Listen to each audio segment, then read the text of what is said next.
Bangladesh premier league তথা BPL এ payment issue হয়, Dhaka premier league তথা ডিপিএলেও পেমেন্ট ইস্যু হয়। পেমেন্ট ইস্যু আসলে হয় না কোথায়? এই যে সবশেষ যে বিপিএল হলো, সেখানে নাসুম আহমেদের সাথে কি হয়েছে দেখেছেন আপনারা। কত কাহিনী হলো, একজন জাতীয় দলের খেলোয়াড়কে ফেসবুকে পোস্ট করে জানাতে হলো যে তিনি আসলে পেমেন্ট পাননি। হোয়াটসঅ্যাপের স্ক্রিনশট শেয়ার করতে হলো, খুব সম্ভবত তিনি শেয়ার করেছিলেন বা সামহাও সেটা লিক হয়েছে। ঠিক আছে, so Bangladesh premier league BPL একটা ফ্র্যাঞ্চাইজ টুর্নামেন্টে পেমেন্ট ইস্যুস হয়, ভাবা যায়? তাহলে ঢাকা প্রিমিয়ার লিগে তো পেমেন্ট ইস্যুস হওয়াটা আরও বেশি প্রত্যাশিত এবং বেশি কাম্য, এবং সেটাই হয়েছে।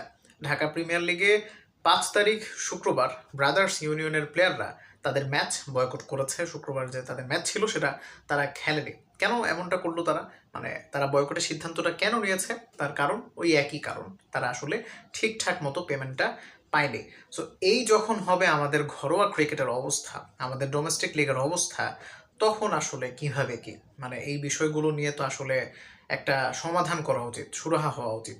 এই বিষয়গুলো নিয়ে প্রপার একটা স্টেপ নেওয়া উচিত, যাতে করে অ্যাটলিস্ট বিপিএল এ কোনো ধরনের পেমেন্ট ইস্যুস না হয়। দেন হচ্ছে ঢাকা প্রিমিয়ার লিগ বা অন্যান্য যে প্রিমিয়ার লিগগুলো হয় বা লিগ মানে ডিভিশন পর্যায়ে যে ক্রিকেট লিগগুলো হয়, সেগুলোতে যাতে পেমেন্ট ইস্যুস না হয়। আমার তো মনে হয় যারা টেপ টেনিস টুর্নামেন্ট করে তারাও আরও ভালো বাজেট নিয়ে আসে। সেখানে আমি তো কখনো শুনিনি যে টেপ টেনিসে পেমেন্ট ইস্যুস হয়। মানে সেখানে অ্যাটলিস্ট মানুষ কথা দিয়ে কথা রাখে।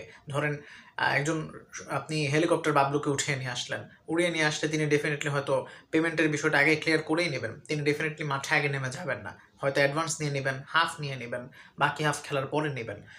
আমার তো মনে হয় টেপ টেনিস কি, আপনি স্কুল পর্যায়ের একটা ছেলেপেলেরা যে একসাথে মানে টুর্নামেন্ট তৈরি করে, সেখানেও পেমেন্ট নিয়ে খুব একটা সমস্যা হয় না। তাহলে বড় বড় লিগগুলোতে যে ম্যাচগুলো সবাই ফলো করে, আমরা সবাই ফলো করে বসে থাকি, ন্যাশনাল টিমের প্লেয়াররাও খেলে, এই সমস্ত লিগগুলোতে কেন আপনার পেমেন্ট ইস্যুস হবে? তো আমার মনে হয় বিসিবির আসলে এখানে একটু হস্তক্ষেপ করা অবশ্যই উচিত।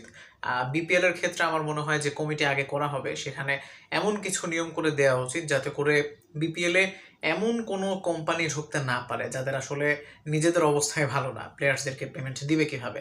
এবং এটা শুধু আপনার দেশীয় লোকাল প্লেয়ারদের সাথে হচ্ছে এমন না, এর আগে আপনার ফরেনার কয়েকজনকেও আমরা পেমেন্ট দিতে পারিনি। ঠিক আছে, আমাদের কিছু টিম ফরেনারদের পেমেন্টও আটকে রেখেছিল।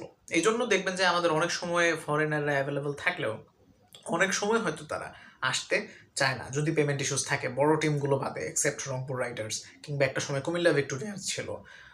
এই দলগুলো ছাড়া অন্যান্য দলগুলোতে আসলে প্রফেশনালিজমের অনেক অভাব আছে বলে আমার কাছে মনে হয়। সো বেসিক্যালি যারা আসলে দল ওন করবে, বিসিবির খুব ভালো করে উচিত তাদেরকে আসলে দেখা, আগে থেকে পর্যবেক্ষণ করা, মানে আগে দেখে নেওয়া যে এর আসলে রেকর্ডটা কেমন, এর ব্যবসায়িক অবস্থাটা কি, মানে যেই কোম্পানি চালায় এর অবস্থাটা কেমন।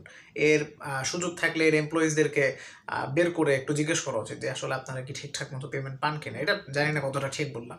এনিওয়েজ, বিপিএল এর সমস্যাটা সমাধান করতে হবে সবার আগে, এরপরেই একই সাথে পরে না, একই সাথে চোখ দিতে হবে ডিপিএলে, মানে ঢাকা প্রিমিয়ার লিগে। মানে এই ধরনের ঘটনাগুলো নিউজে দেখাটাই আমাদের জন্য খুবই দৃষ্টিকটু। এগুলো দেখলে আসলে উঠতি ক্রিকেটাররা আসলে মোটিভেশন পায় না যে ঢাকা প্রিমিয়ার লিগের মতো একটা লিগে পেমেন্ট ইস্যুস, কত প্রেস্টিজিয়াস একটা লিগ এটা ঘরোয়া পর্যায়ে, সেখানে এমন পেমেন্ট ইস্যুস হলে কেমনে হবে? মানে কোনো সেন্সই মেক করে না। এগুলোর একটা সমস্যার সমাধান যদি না হয় তাহলে আসলে হবে না, ক্রিকেটটা ধ্বংস হয়ে যাবে। এনিওয়েজ, এই পেমেন্ট ইস্যুসের জন্য আসলে ভিডিওটা করতে হলো।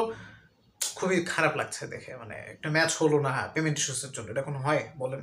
Thanks for watching. এই বিষয়ে কীভাবে সমাধান করা যেতে পারে আপনি কি মনে করছেন, কমেন্ট করবেন। আসসালামু আলাইকুম।